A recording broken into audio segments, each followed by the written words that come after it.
O presidente dos Estados Unidos, Donald Trump, disse hoje, Débora, que acredita que a Rússia está ajudando o Irã na guerra.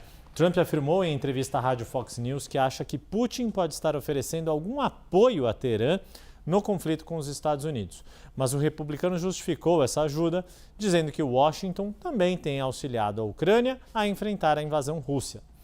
O presidente americano disse que o raciocínio de Putin é justo. Se os Estados Unidos ajudam a Ucrânia, a Rússia ajuda o Irã. Na semana passada, a CNN relatou que a Rússia oferece dados de inteligência ao Irã, mostrando a movimentação de tropas e equipamentos de guerra dos Estados Unidos. Assunto, Débora Bergamasco, para termos em tela aqui, Fernanda Manhota, nossa analista de internacional. Muito boa tarde, Manhota. Essa é a lógica das relações internacionais, né? Se você ajuda o meu inimigo, eu ajudo o seu. Geralmente era aquela coisa, né? O inimigo do meu inimigo é meu amigo. É mais ou menos por aí, né?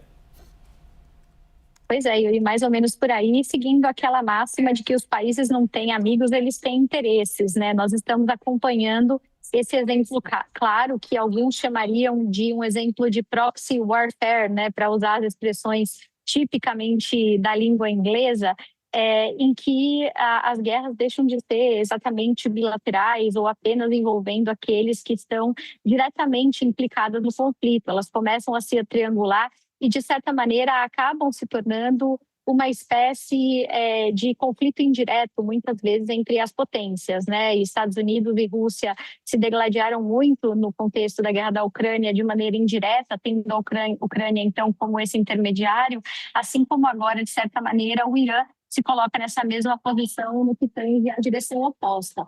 Quando a gente pensa nessas ajudas que vêm sendo destacadas, Yuri, os relatórios de inteligência dos Estados Unidos, eles identificaram pelo menos 3 formas de cooperação, né, entre Irã e Rússia.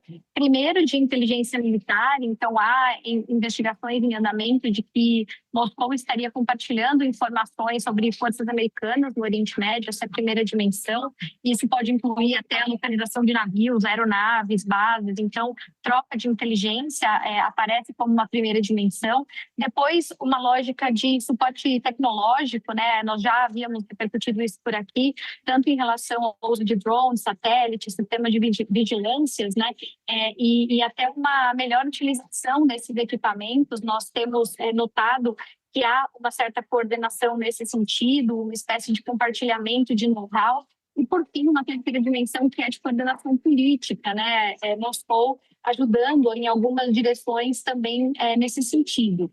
Eu diria, Yuri, que do ponto de vista prático, isso acontece, esses incentivos, né, acontecem para Moscou ajudar o Irã, porque não deixa de ser uma forma de retaliar indiretamente os Estados Unidos, de trabalhar a partir de custos baixos alguns ganhos estratégicos importantes e de garantir que o Kremlin, por um lado, se beneficie no teatro de guerra da Ucrânia, enquanto os Estados Unidos vão sendo cansados pelo Irã em uma outra parte do mundo, né? Então, tudo isso ajuda a explicar o porquê de o inimigo do meu inimigo ser o amigo, ou do porquê, como a gente começou dizendo, né, os países preferem sempre tomar decisões não com base nas suas afinidades, mas muitas vezes com base nos seus interesses, Yuri.